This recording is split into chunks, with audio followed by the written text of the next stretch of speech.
What's going on, everybody? Welcome back. Today, we're talking finesse worms.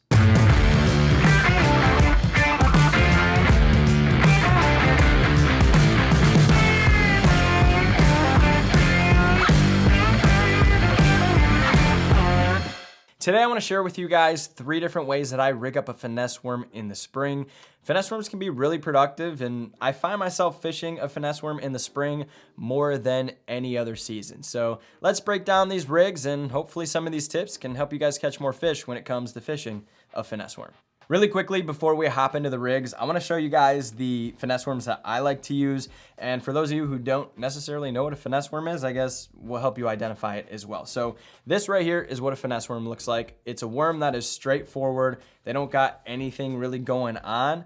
They don't have ribbon tails or anything like that. Oftentimes when you get them out of the package, they'll actually look, similar to a real life night crawler, right? Like this one right here looks very similar to the worms that you see moving around in the ground. But the 3 that I like to fish here in front of me, we got one by X-Zone, we have the Plasma Tail by BioSpawn, and then we have another finesse worm by Cabin Creek. I actually got put onto these finesse worms from my mystery tackle box. So that's really cool that I kind of got baits in my boxes and I just really grew to love them from being exposed to them through that box. So with that being said, if you guys are interested in any one of these worms, they will be linked down below and you can pick one up yourself. But let's hop into the rigs. So the first rig is going to be the shaky head. Now this is a very common rig. I would have to say most people that do fish finesse worms probably fish them on a shaky head. It's a very popular way to fish it. I like to throw a plasma tail on a shaky head like this. And this is a really great way to just be finesse and fish around wood. In the springtime, you got bass that are moving up shallow. They hang tight to down trees, logs, and things like that. And this is a really great way to stay weedless, stay snagless, and pound the bottom, right? Stay close to the bottom.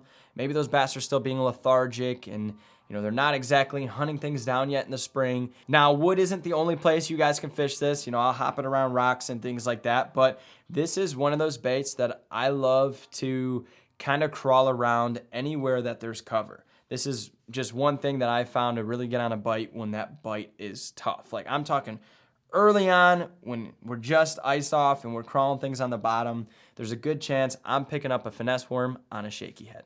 The second rig that I'm pairing with a finesse worm is very simple, and that's just a weightless Texas rig. This is a really cool way to fish this worm. Get yourself a spinning reel, cast this guy out there, and get it really tight to that shoreline and get it in that cover.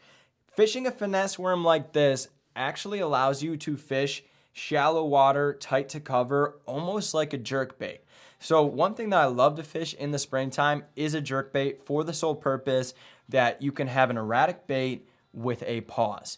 When you pop a finesse worm on a spinning reel and you snap your wrist, you can get a lot of action out of this bait. And when you kill it, you can get it to almost pause. There's not too many baits out there that recreate the action that a jerkbait gives off. I think truthfully, a finesse worm Texas rigged with a straight shank hook, not an EWG, a straight shank hook, allows you to really capitalize on an action that is similar to a jerkbait. And then the third way I like to fish a finesse worm is on a drop shot. So I have like a drop shot rig set up here for you guys. It's hard to get a rod in the studio, so I just rigged it up on some line here, but I really like to use a finesse worm on a drop shot anytime that I'm fishing like a main lake dam or rocks in the spring. I did really well last year. I fished a tournament in I think it was April. So it was right there. It was like pre-spawn or making our way into pre-spawn. And I had my boat set up on a transition. I had my boat in about 20 foot of water and I was casting up into about 6 to 8 foot. And what I was doing was I was casting the drop shot up into the shallow water and bringing it down that decline. And, I'd let it sit there a little bit. Sometimes I'd shake it. Sometimes I'd work it really fast.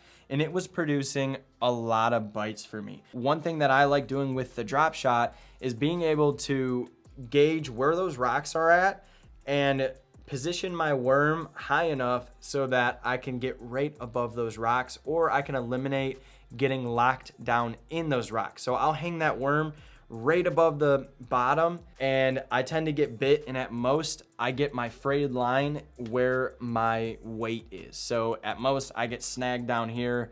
If I have to break it off, my hook and my worm is still there. Rocks and stuff aren't the only place you can fish a drop shot. There's a lot of different scenarios when it comes to fishing a drop shot. Just in the springtime, that's mainly where I'm picking this guy up. If I'm rolling up to a main lake dam in my boat and I'm marking fish, one of the first things that I'm throwing is going to be a drop shot. So there you guys go. There's 3 ways that I like to rig finesse worms. If you guys have never tried those rigs before, I encourage you to get out there and fish them. Hey, if you love fishing these rigs as well, leave me a comment down below. Let me know, how you like to fish it, where you like to fish it. I love to share all the information for other people to see, and I love to hear from you guys as well. So I hope this video helps you guys out. Spring is right around the corner. I'm excited to get out and fish, and I hope you guys are too. But hey, if you're new here, do me a favor, smash that subscribe button. Thank you so much for watching this episode of Carl's, and I'll see you guys next time.